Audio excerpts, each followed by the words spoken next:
Bonjour à tous, les banquiers centraux ont occupé le devant de la scène cette semaine. La Banque du Japon a ouvert le bal en début de semaine avec une décision historique. Elle a décidé de mettre fin au taux directeur négatif après 8 années. L'institution a donc relevé de 20 BP le taux de rémunération de ses réserves, considérant que sa cible d'inflation de 2% n'était plus une chimère. Elle met fin également à sa politique de contrôle de la courbe des taux japonais. Sa communication a néanmoins été très prudente, aucun cycle de hausse de taux ne débute. Ces déclarations ont donc entraîné la chute du yen et donc un rebond important des actions japonaises qui surperforment leurs homologues américaines et européennes sur la semaine à jeudi soir, avec un Nikkei en hausse de 5,4%.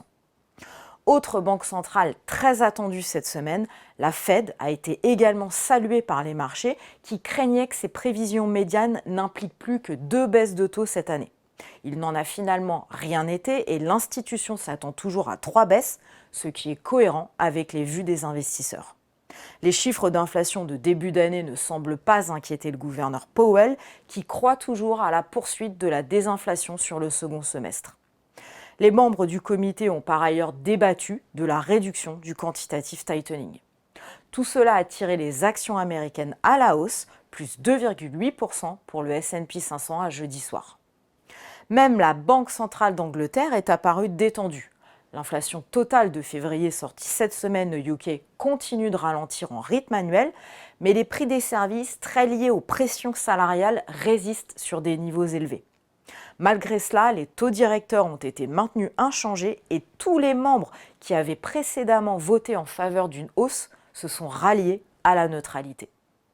Enfin, la BNS, l'institution suisse, a quant à elle ouvert le bal des baisses de taux en Occident en déclenchant un premier mouvement ce jeudi avec une réduction de 25 points de base.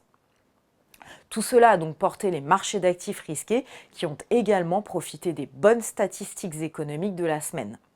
Du côté américain, les mises en chantier et permis de construire sont sortis nettement au-delà des attentes. En zone euro, les PMI de mars semblent confirmer le rebond en cours. La semaine prochaine, nous suivrons très attentivement la sortie de l'inflation PCE aux États-Unis.